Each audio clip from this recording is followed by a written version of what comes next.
If you love what you hear, check out our authors Andreya, Stuart and N.A. Fulton on Amazon.com, and be sure to subscribe to our dark romance novels and stories podcast on Spotify, iTunes, Google Play, or your favorite podcast provider. Learn more about us at AudioIron.com.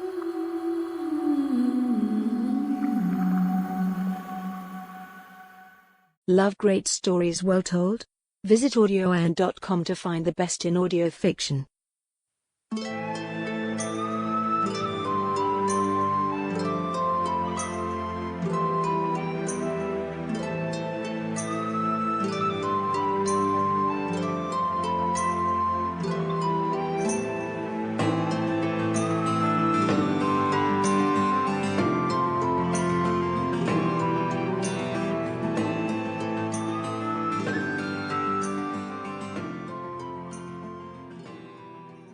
Chapter 20. Corwyn sent word to Christina immediately after the ship made port in London. In under an hour her cousin appeared, an impressive retinue in tow.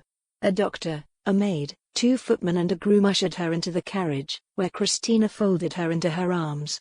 Home at last, Corwyn started to cry. Hours later she was back in the room she had stayed in more than a year ago. Servants had bathed her, brushed her hair and put her to bed like a child. Now, Christina sat on the edge of the bed, almost as if she were afraid that Corwyn would disappear again if she left the room. "So, you are to have a child. I am sorry to have brought yet another scandal upon you," said Corwyn.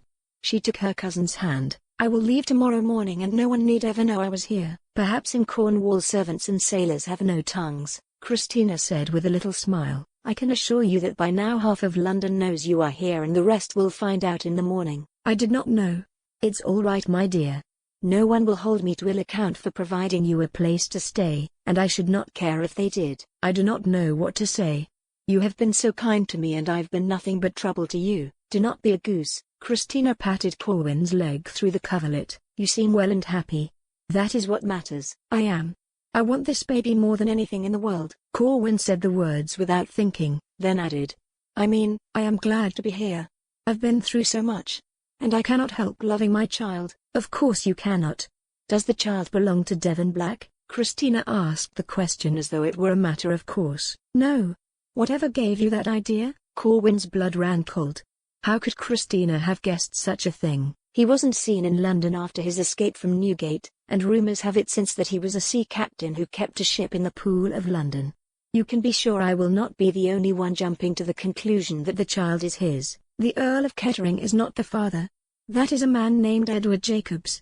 I am quite beyond the pale of respectability now. Is it just idle curiosity that will drive people to want to know such a thing?" "London's curiosity is never idle. It is a feverishly ravenous thing that eats unfortunates alive every day. But let us simply take tonight to be thankful you are home. Tomorrow we can take on the world. Until a few hours ago I thought you were dead. Now that I know you are safe I will have my first good night's sleep in over a year." She stood up and shook the folds from her gown. She leaned down to kiss Corwyn, then left her alone to rest. Who could possibly be calling upon her less than 24 hours after her arrival in London? Roused from a sound sleep by a maid, Corwyn had learned that a guest demanding an audience with her waited for her in Christina's front parlour. Could it be Devon?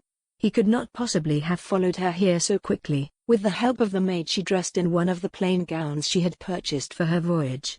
She found it stretched over tight across her breasts and did nothing to hide her swelling figure. Should she refuse to go down? To what purpose? Her secret would be out soon enough. She entered the parlour with a frightened maid in tow. "Lady Chase, I cannot tell you how delighted I am to see you again," Henry Norfolk said as she entered the room. He was fashionably dressed in a pearl grey suit that matched his cold eyes.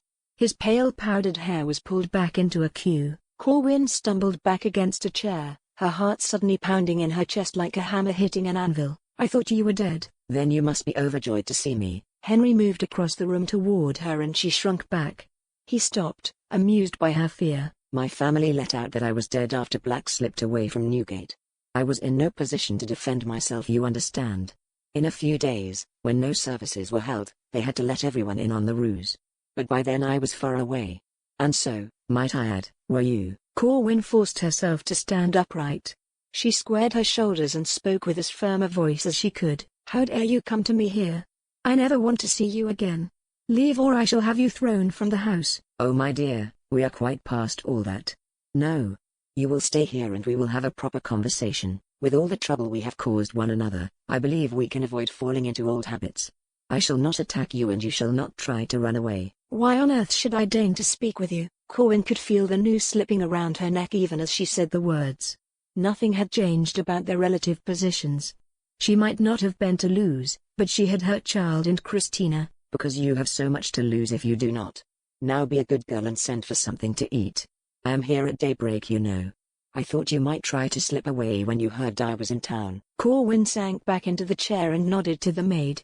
A moment later she and Henry were alone. Shall I show you my memento of our last encounter? He untied his cravat to show her a hand-sized mass of thick scars on his throat. It festered. They had to bleed me for weeks on end, draining the infection from me drop by drop until the wound finally decided to heal. It is impressive, isn't it? Every doctor we consulted said I would die. Corwyn stared at the tortured flesh, wishing Black's blade had done its work. Yes, Norfolk should have died.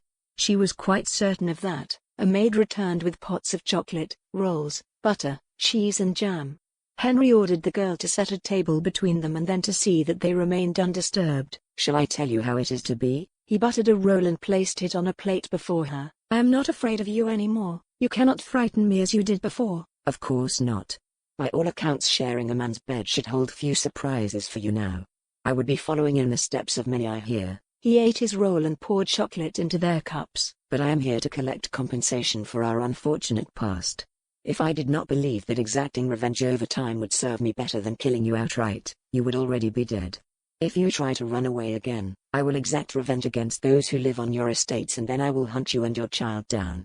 I trust all this is understood. He looked up to meet her eyes. So you will return to that shabby home of yours in the West Country and I will stay at one of my properties nearby. You shall have your child and we shall pack it off to someone we need never hear from again. Then we will marry. You are out of your mind. We will take our wedding vows and live together until death do us part. You have already proven yourself fertile. You can bear my heir as well as Black's bastard. And that will give me all the time in the world to punish you. What are you talking about? Devon Black is not the father of my child. Norfolk leaned forward as though he were sharing a confidence with her. I knew a great deal about the Black Earl even before you left. I know more now. He kept a ship in the Pool of London for weeks before he disappeared. Just before our unfortunate altercation, he was making plans to set sail. One way or another you ended up on his ship. I know it in my very bones. You carry his child in your belly. Tell me I am wrong and perhaps I will believe you. His grey eyes took in her every move. Lord Norfolk, I assure you that this is not Devon Black's child and I will not marry you. You now know what you came to find out. Now let me tell you one thing you might not know. I will not allow you to bully me anymore. Henry laughed and clapped his hands as if she had told an amusing story. You have no one left to defend you or those you love. You have no means at all to stop me. What gives you the right to abuse me so? Do not be ridiculous. God himself gives me the right. We know this because you cannot stop me. He brushed crumbs from his clothes onto the floor and stood up. I assume you will be leaving town for the country directly. You can expect to receive me there in a week or so. His eyes dropped to her swollen belly. By the look of things we won't have long to reach an understanding. Lord Norfolk left the house with a spring in his step. Once in his carriage he took a pinch of snuff and contemplated his future. It was hard to believe the girl had returned to England and surprising to see her heavy with child. He had no doubt that Lord Black was the father of the babe. The Earl had a ship, property in the colonies, and had disappeared just prior to Corwyn's abrupt departure. It did not take great imagination to believe that he and she had conspired to flee London together and that their affair had progressed to its natural conclusion. Marrying was a bold move, but it was the best way to ensure he would have his chance at Lord Black. Sooner or later the man would appear to see his child. When he did, Henry intended to have his revenge. After Black was dead, or if he never came to claim his soiled lover, Norfolk would simply arrange for his young wife to have a deadly accident. He would not be the first husband, or the last, to be swiftly widowed by mischance. Perhaps she could die in childbirth after they were married. That would provide him with the heir his mother ceaselessly demanded, but not burden him with a wife who might try to make demands of her own. When Corwyn arrived at Chase Manor, Mattie bustled about her continuously as if she might die without another cup of tea or another log on the fire. A stout woman, She was as devoted to Corwyn as she had been to Corwyn's mother. "Eat. Else it is thy own teeth the babe will use to build his bones," she warned. "and thee will not be riding out as thee did before thee left. Thy babe has no use for a fall. A girl in thy way must stay within if she wills to protect her child." So Corwyn wandered about the house and gardens in an endless search for something to occupy her mind and keep her thoughts from Devon Black, her brother, Henry, and all the fears and sorrows that preyed upon her. Sometimes she did venture into the stables to feed Hercules a ration of carrots or apples. Her huge black stallion would press its head against hers, sidling up hard against the gate that kept them apart. She knew he wondered why they could not go out for a long ride along the beach or a race across the fields to Land's End. At night Corwyn frequently let Mattie put her to bed only to rise again a few hours later so she could wander about the house. She would sit in the library looking at Ben's old letters or trying to find a book she had not read 100 times. She would pore over maps, looking for the island she had shared with Devon, remembering the sunlight on the water, the way he had looked at her, and the way they had touched.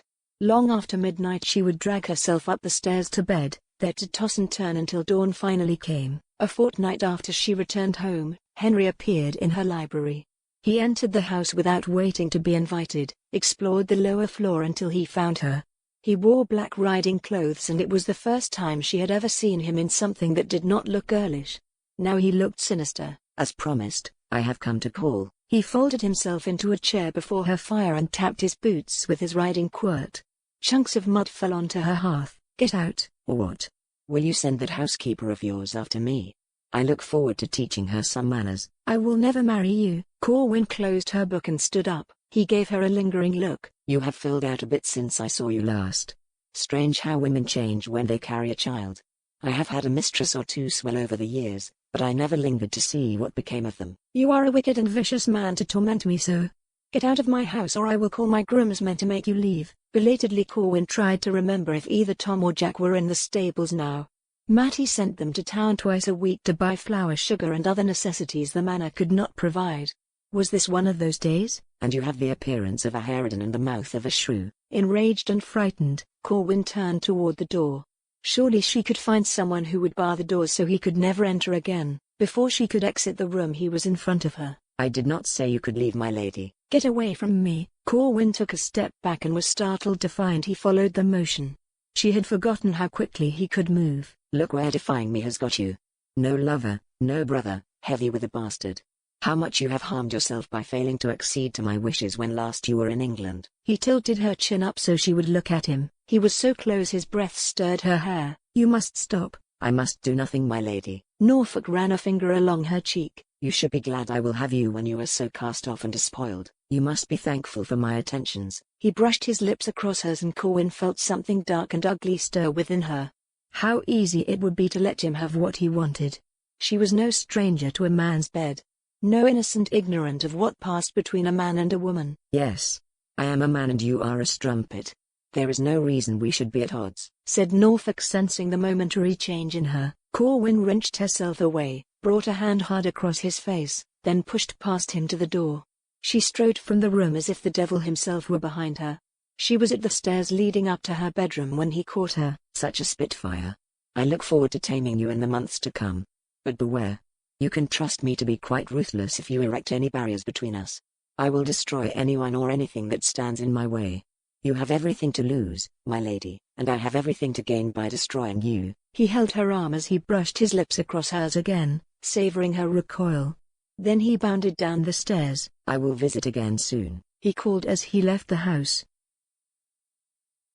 And who is yon rogue who thrusts himself into thy house as if he owned thee? An hour after Norfolk's attack, Mattie's 5-foot full-figured frame was shaking with anger. He did push me into a closet and put a chair under the handle. Thee must send him packing. He is a friend. A very powerful lord from London, Corwyn said wearily. Next time he comes, just fetch me. I will make sure he does not hurt you. All she wanted to do was lie down in her warm bed and go to sleep. He is no friend of thine.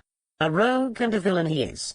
I would sooner leave thee with a mad dog than with such a one. Corwyn began to undo the long row of buttons down the front of her dress. 'Tis hardly tea time and thee is fallen in bed like it were the crack of midnight.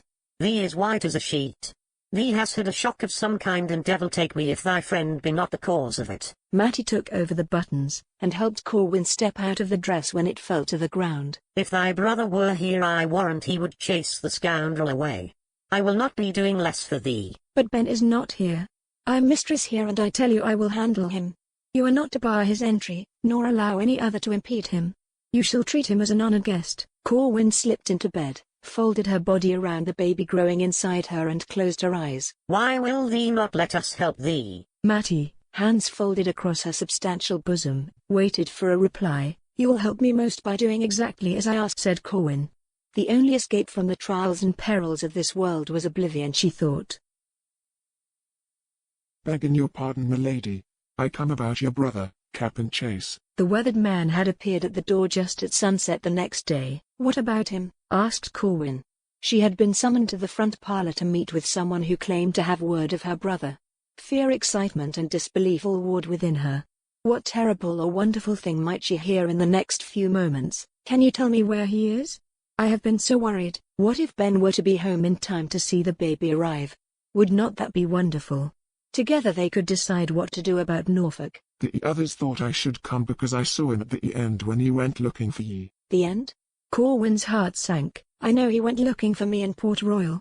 He gave up his commission, hired a new crew. But surely he discovered that I was not there anymore. He were told you were bought by a Spaniard, Senor Lucas. We lit out after him and found his lands. Your brother left the ship to fetch ye and were never seen again. He licked his lips, then continued. When we made London, we heard ye were alive and they sent me to tell ye. While the man talked, he screwed his hat around in his hands, twisting it first one way then another. Corwyn said nothing, barely able to grasp what he was telling her. Ben, dead? He could not be. It wasn't possible. He died trying to find her? She would not believe it. She would never believe Ben was dead. As the darkness clouded her vision and she felt her legs give way beneath her, she promised herself it wasn't true. Ben had to be alive. Surely she would feel it in every fiber of her being if he were really gone. Ben watched the struggling black man thrown into the box with a sense of resignation. He had known it would come to this. For months he had wiled, connived and sometimes pleaded to keep from having to make this decision, but the day had finally come when he could put it off no longer. He could not live with himself, would not be able to live with the monster he became, if he did not find a way to avert this disaster. The slaves were healthier now, they worked longer hours and got more done. They lived longer, and occasionally they even recovered from illnesses. He had made a real improvement in the lives of the men he considered to be under his charge, but with improved health had come more ambition. Like men anywhere, they wanted to be free. 2 men had escaped in the last month, and now a man who would have been the third lay in that half-buried coffin Ben had all but died in. Manny would not agree to release him, and Ben would not watch a man die there for attempting to regain what should never have been taken from him. Ben turned away, moving away from the box toward his cabin now that the interment was over. He only had a few hours to arrange matters before he would have to take the black man's place. Manny caught up with him before he could enter his hovel, his thick legs stumping the earth so loudly that he sounded like a galloping bull. Where do you go, English? Time to work. I am going to read, said Ben without stopping. No. You come to field now and eat later. Manny said, breathing hard as he strode beside Ben. No. I am hungry now. Manny grabbed his shoulder with a hand the size of a fist and spun him around. Later, English. You eat later. It is not time for you to eat. Ben let himself be held. I did not eat yesterday because we searched for the man, and I did not eat last night because we argued. He had spent hours trying to convince Manny that the box should be abolished as a punishment for trying to escape. I must eat or I will get sick again. Manny pondered this. Ben turned back toward his cabin, but Manny stopped him before he could take a step. You smart English. Buttywig.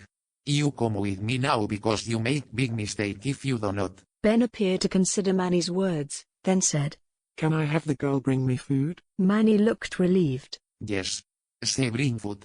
I wait for you to tell her. He crossed his massive arms in a caricature of patience. Ben completed his walk to the cabin, opened the door to find Maya sweeping the floor with a branch. I must work today.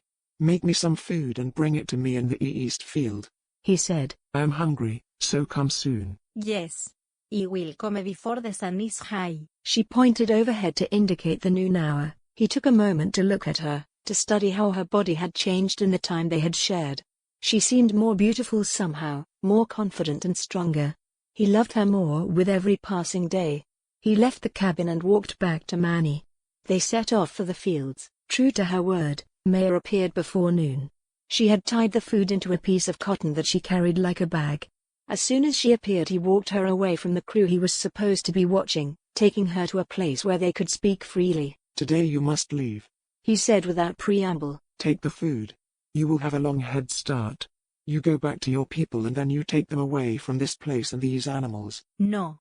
I stay with you, she said, her face betraying her horror at the idea of leaving him. I am leaving too. He lied. Tonight I leave for home, and you cannot come with me. Take me with you. Tears welled in her eyes. I cannot. I want you to be safe.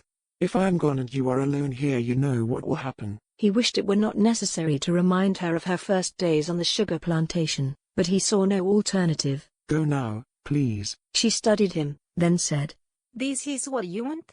You not want to see me? You not want me? He took her hand and pulled her to him hard. He brought his lips to hers, kissing her as he had imagined doing 100 times. He caressed her cheek with careful fingers. When she tried to speak, he put a finger to her lips. I want you to go home where you will be safe, where your children will be safe. I want you to grow old far, far away from here. I am leaving. I cannot take you with me. So you must go. Now. Please go now so I can protect you. She brushed her head against his chest and looked up at him for a long moment. Seeing his desperation, she took a deep breath, then turned away. A moment later she disappeared into the waving cane. I warn you, English, said Manny. I say you be my friend and you live. You betray me and you no live. Ben turned his head to the wall of the box. He no longer had to play the fool for this animal. He had the freedom to ignore him now. You weak English, and you stupid, we cut the black man again soon. We put him back in the box after you are dead. You win nothing. Ben still did not speak. You will beg me to kill you soon, English. You strong now. It will take you long time to die. Manny closed the lid and Ben heard the lock close. Once again trapped in a living hell, Ben prayed that Manny was wrong. Black had them load Chase into the wagon, though he doubted the man would last the 5 miles to where the wraith waited. Curse the man for a fool. What madness it was to storm right into the alcalde's house and demand the girl. There was no love lost between the British and Spanish in these waters. A less direct approach would probably have yielded better results. In fact, they could hardly have given him worse. Black shuddered at what Chase must have endured. From the scars on his back it looked as if Ben had not become one of the alcalde's slaves willingly. But who would choose to break his back day after day in the cane fields? And he had spent days in that box before Black had been able to rescue him. What inspired a man to sacrifice himself so completely? Corwyn, of course. Who could imagine the girl bedding that old man, bearing his children, wondering if she would ever see home again? Black felt the familiar ache in his chest, a return of the old sickness. Best to think of something else. Give him some water. He ordered one of the men in the wagon. Find a way to keep him cool. Black was determined not to think about Corwyn. That madness was past now and he would not bring it back again. He did not love her, he did not hate her. He did not hope for her forgiveness or fear for her safety. In fact, he did not feel anything for anyone anywhere, and he meant to keep it that way. The weeks after he had discovered Corwyn's disappearance had pushed him once again to the limit of his sanity. He had almost taken out after her, determined to capture her before she reached London and demand an explanation. Had not she loved him? He knew women, he had seen it in her eyes 100 times. She had loved him and yet she had gone away. She owed him a reason for her betrayal. She had not even bothered to leave him a note, but her last words to him still echoed in his ears. Images of 1,000 actions he now wished he had never taken began to haunt him. Hundreds of men had died on his blade, hundreds more he had led into battle. How many ships had he sent to the bottom of the sea? How many people had he killed? And when he was denied his victory by a mere slip of a girl wearing her first party dress, he had hunted her down, raped her, held her captive and carelessly let her be abused by strangers. Black was past redemption because no deed on this earth could ever be undone. After weeks of misery, a time had come when Black did not care if he lived or died. With that final surrender he had at last achieved a kind of peace. His sole comfort was that the girl he had harmed so much had finally effected an escape. He hadn't killed her. She had not allowed herself to be enslaved. She was free. When he heard from Andreya that Corwyn's brother had come searching for her, Black had felt renewed remorse. Another death on his conscience? He could not bear it. And so, here he was dragging Chase's broken body through the jungle so the man could die a free man among free men rather than a slave. If he had arrived a week or two earlier there might have been some hope. Ben did not stir as they moved him into the bobbing dinghy, nor when they brought him on board the Wraith. Black had been placed in his cabin and called for the worthless horse-on who claimed to be his surgeon. But what Chase needed was not a doctor but a miracle.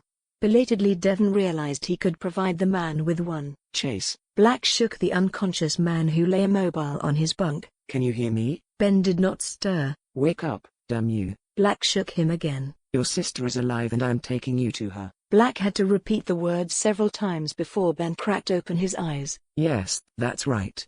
You are going home and she is there to meet you. Black made his voice harsh. Is seeing her worth living for? Ben managed a nod, then closed his eyes again. The surgeon entered the room and Black put him to work. Then Black left the cabin and returned to deck. He gave the order to set sail for England and with some surprise he heard his men cheer. They were probably hoping someone would hang him when they arrived. He had dragged them halfway around the world twice in 1 year. Well, he would put Ben off the ship in Cornwall, far from London and close to home. He would make no attempt to see Corwyn. God forbid he should ever see her again. He wished he could forget she existed in the world. He would just drop Lord Chase off and set sail for France. Smuggling, privateering and piracy were his trade, and he could always find treasure for the taking in France.